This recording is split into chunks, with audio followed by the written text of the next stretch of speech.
जय हिंद। मेरा नाम है संदीप वशिष्ठ और आज मैं आपके साथ डिस्कस करूंगा भारतीय न्याय संहिता के बारे में। हम सभी को पता है कि इंडियन पिनल कोड को जो है रिप्लेस किया है भारतीय न्याय संहिता ने। इंडियन पिनल कोड 1860 हुआ करता था, अभी है भारतीय न्याय संहिता 2023। भारतीय न्याय संहिता में क्या क्या नई चीजें जो है लॉ मेकर्स के द्वारा जोड़ी गई हैं, वो सारी हम लोग आज एक ही लेक्चर में डिस्कस कर लेंगे। सबसे पहले हम लोग जानेंगे इंडियन पिनल कोड था, उसकी जगह अभी क्या है भारतीय न्याय संहिता 2023। सीआरपीसी था, उसकी जगह है भारतीय नागरिक सुरक्षा संहिता 2023।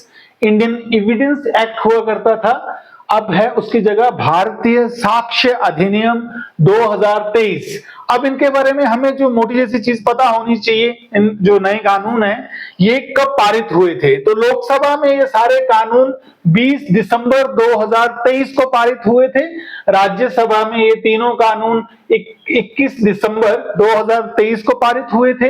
राष्ट्रपति जी ने जो है इस पर जो असेंट दिया है वो दिया 25 दिसंबर 2023। ये सारी चीजें इंपॉर्टेंट है, ये ध्यान रखिएगा।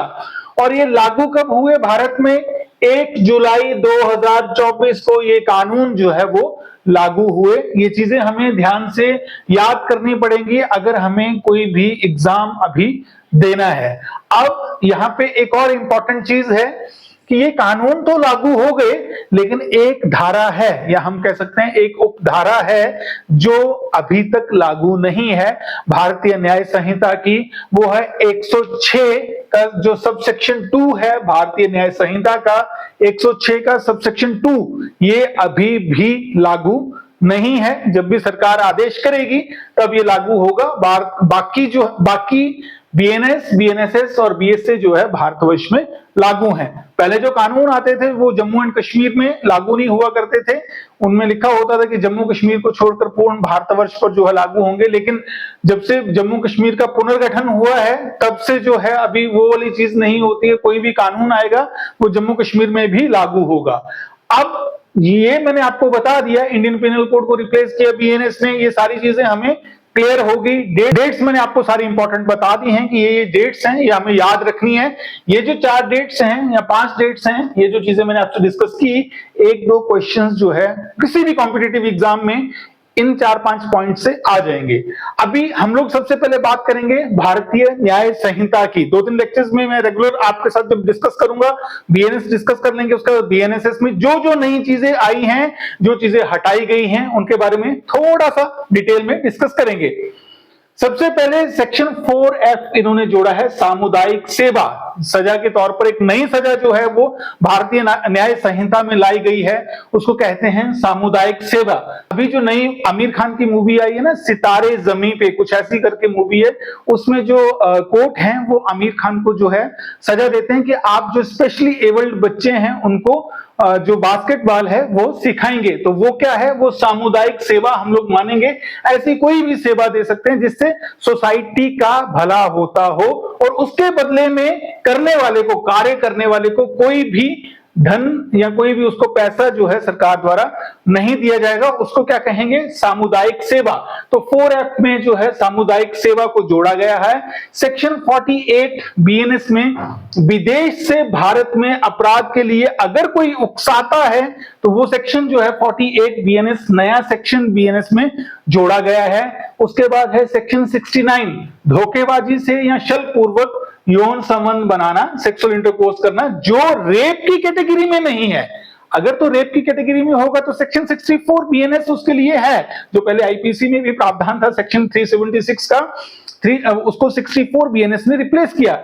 लेकिन 69 जो है वो नया प्रावधान जोड़ा गया है। जो मामले बलात्कार नहीं है वही मामले 69 बीएनएस में कवर होंगे, नया प्रावधान आया है। उसके बाद सेक्शन 70 आया है बीएनएस में, उसका सब क्लॉज 2 है। अगर हम लोग देखेंगे तो गैंगरेप है, 18 साल से कम महिला के साथ अगर गैंगरेप क्या होता है, जब एक से अधिक आदमी किसी महिला के साथ उसकी कंसेंट के बिना जबरदस्ती सेक्सुअल इंटरकोर्स करते हैं तो उसको गैंगरेप कहा जाता है।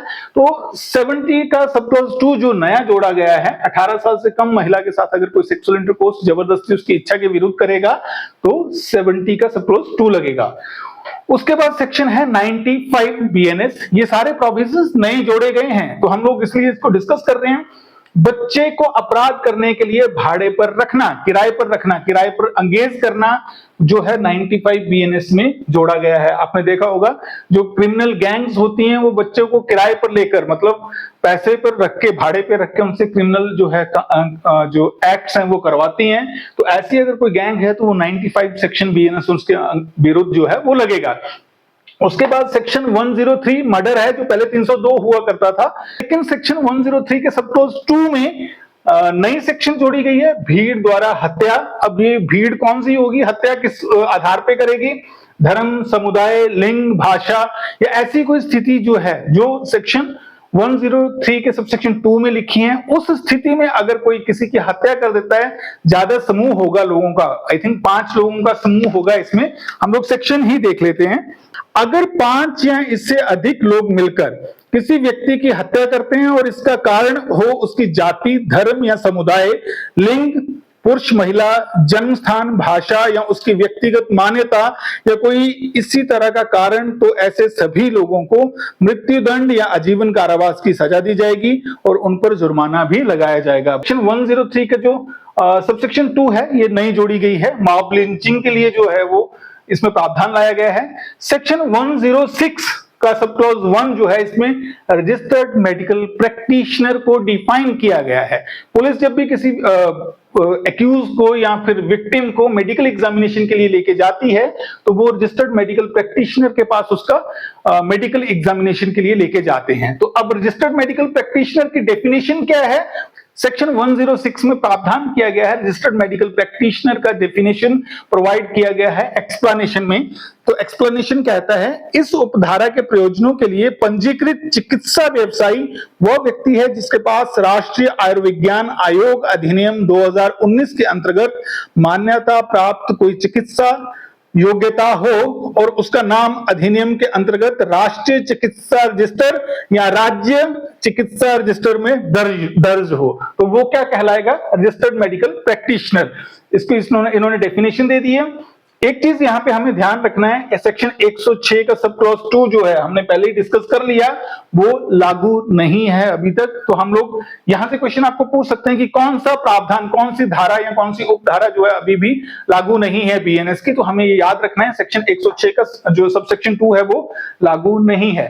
उसके बाद 111 इन्होंने बड़ा अच्छा सेक्शन जोड़ा है संगठित अपराध को लेके, ऑर्गेनाइज्ड क्राइम को लेके। ऑर्गेनाइज्ड क्राइम का अगर हमें डेफिनेशन देखना होगा तो सेक्शन 111 में बीएनएस में हमें मिलेगा, थोड़ा सा पढ़ लें। सेक्शन 111 जो बीएनएस है वो कहता है, यदि कोई व्यक्ति या व्यक्तियों का समूह, ऑर्गेनाइज्ड क्राइम में या तो एक व्यक्ति कर सकता है या व्यक्तियों का समूह कर सकता है, संयुक्त रूप से या अलग अलग किसी संगठित अपराध सिंडिकेट का सदस्य होते हुए अथवा उसकी ओर से कार्य करते हुए किसी भी निरंतर गैर कानूनी गतिविधि जैसे कि अपहरण, डकैती, वाहन चोरी, फिरौती वसूलना, भूमि पर अवैध कब्जे करना, सुपारी देकर हत्या करना, आर्थिक अपराध, साइबर अपराध, व्यक्तिगत पदार्थों की जो तस्करी, हथियारों या फिर अवैध वस्तुओं सेवाओं की तस्करी, वेश्यावृत्ति या फिरौती हेतु मानव तस्करी, हिंसा की धमकी, डराने धमकाने, बल प्रयोग या किसी अन्य गैर कानूनी साधन से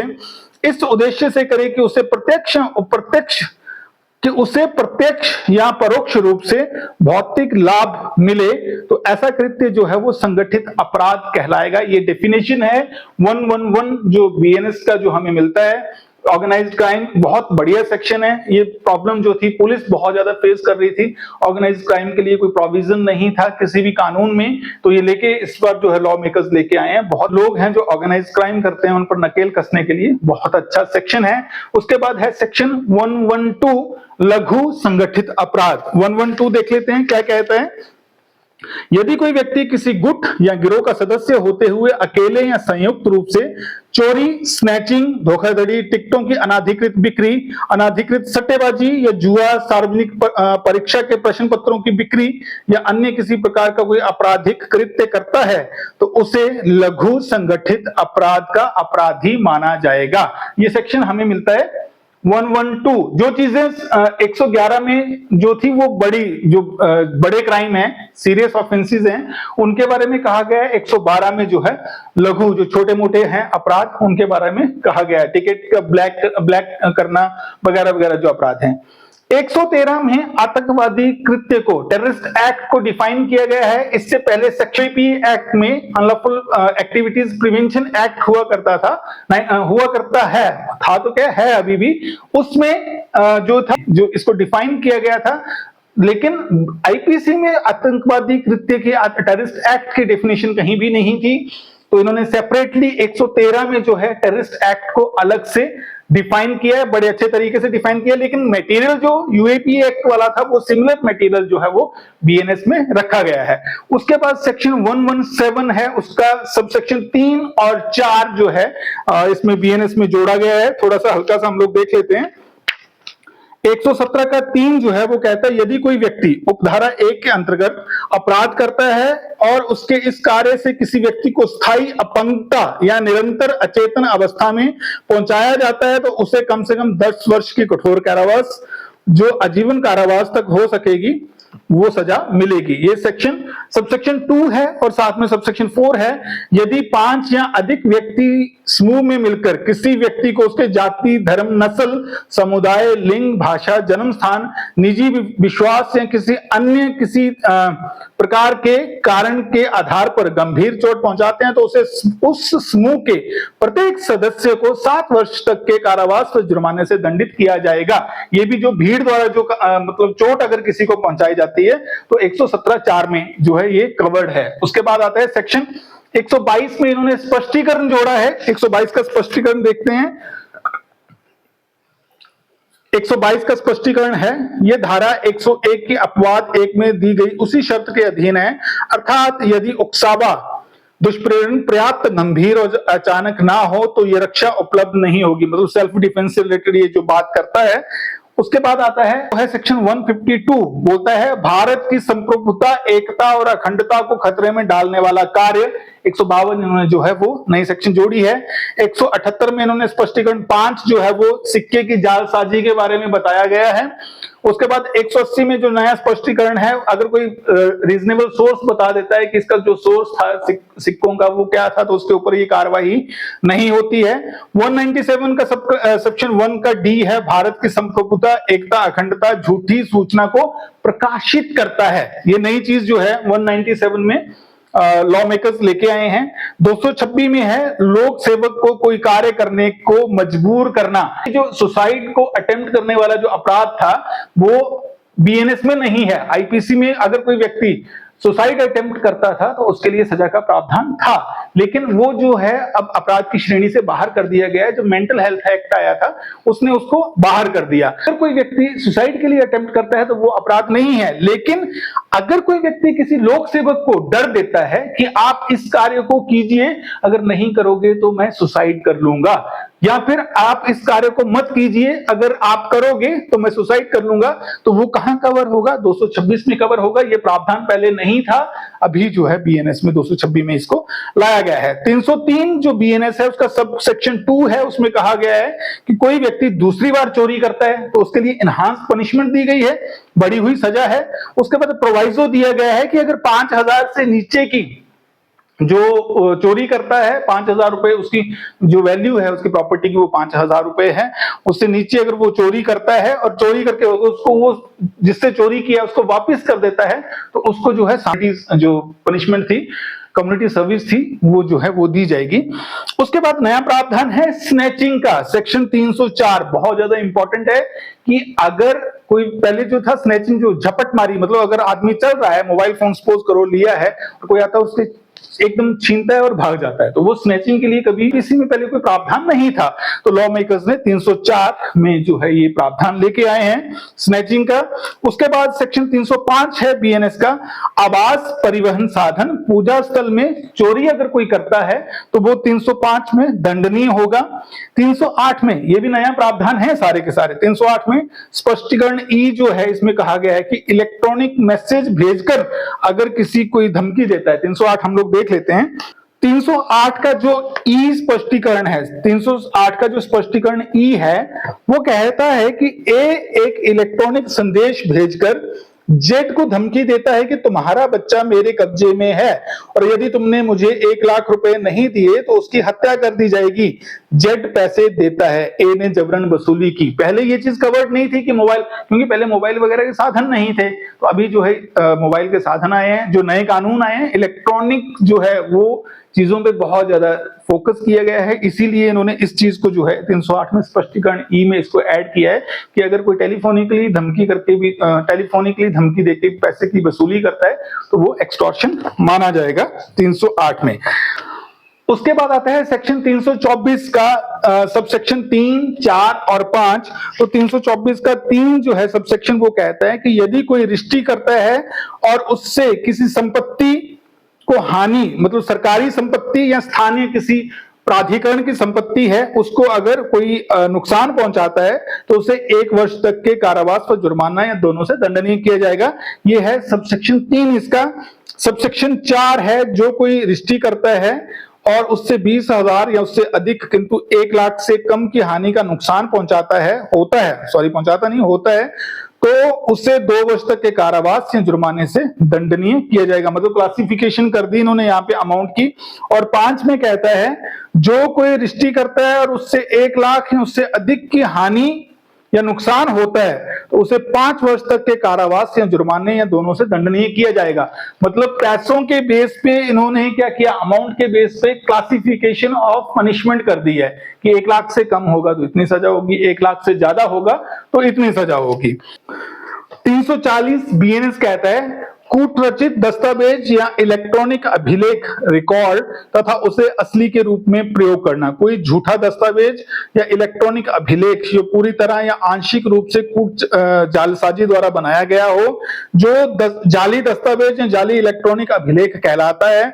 जो कोई भी किसी दस्तावेज या इलेक्ट्रॉनिक अभिलेख को ये जानते हुए या ये विश्वास करने का कारण रखते हुए कि जाली दस्तावेज या जाली इलेक्ट्रॉनिक अभिलेख है, बेईमानी या धोखाधड़ी से असली के रूप में उपयोग करता है, उसे उसी प्रकार दंडित किया जाएगा मानो उसने स्वयं उस दस्तावेज या इलेक्ट्रॉनिक अभिलेख की जालसाजी की है। मतलब उसी सेक्शन में जाके पनिशमेंट होगी। उसके बाद है सेक्शन 358 रिपील एंड सेविंग्स। मतलब जो बीएनएस है उसने आईपीसी को रिप्लेस कर दिया है। जो आईपीसी में कार्रवाइयां चल रही होंगी वो आईपीसी में ही चलेंगी, जो नई कार्रवाइयां होंगी, नए केस होंगे वो बीएनएस में दर्ज किए जाएंगे। ये सेक्शन 358 में जो है वो प्रावधान हमें देता है। तो मैंने आपके साथ आज डिस्कस किया कि बीएनएस कब पारित हुआ, लोकसभा में कब पारित हुआ, राज्यसभा में कब पारित हुआ, राष्ट्रपति ने कब अनुमति प्रदान की, लागू कब हुआ, क्या लागू नहीं है, क्या क्या नई धाराएं जो भारतीय दंड संहिता में नहीं थी वो भारतीय न्याय संहिता में क्या क्या नए प्रावधान लाए गए हैं, वो प्रावधान हमने डिस्कस किए। उसके बाद जो है वो जो हटा दिए गए हैं प्रावधान वो हमें ज्यादा डिस्कस करने की जरूरत नहीं है। तो बीएनएस से रिलेटेड यही ही जो प्रावधान है, अगर आपके किसी एग्जाम में सिलेबस में नहीं भी हैं ये जो सेक्शन, फिर भी आपको ये पता होनी चाहिए कि ये चीजें जो है वो नई जोड़ी गई हैं। हो सकता है एग्जामिनर आपको इनके बारे में पूछ ले कि जो संगठित अपराध क्या है, लघु संगठित अपराध क्या है, या फिर सामुदायिक सेवा, ये चीज बड़ी इंपॉर्टेंट है, इसके बारे में भी पूछ सकता है। पारित कब हुआ, लागू कब हुआ, क्या लागू नहीं हुआ है, तो ये सारी चीजें जो है एग्जामिनर आपसे पूछ सकता है। ये था बीएनएस में जो नई चीजें जो है वो ऐड की गई हैं, वो हमने आज डिस्कस की। धीरे धीरे ऐसे ही हम लोग जो है इंपॉर्टेंट चीजों पे डिस्कशन करेंगे। ऐसे ही हमारे साथ जुड़ते रहिए, चैनल को सब्सक्राइब जरूर कीजिएगा, लोगों तक शेयर कीजिएगा। मिलते हैं हमारे अगले वीडियो में। जय हिंद, जय भारत।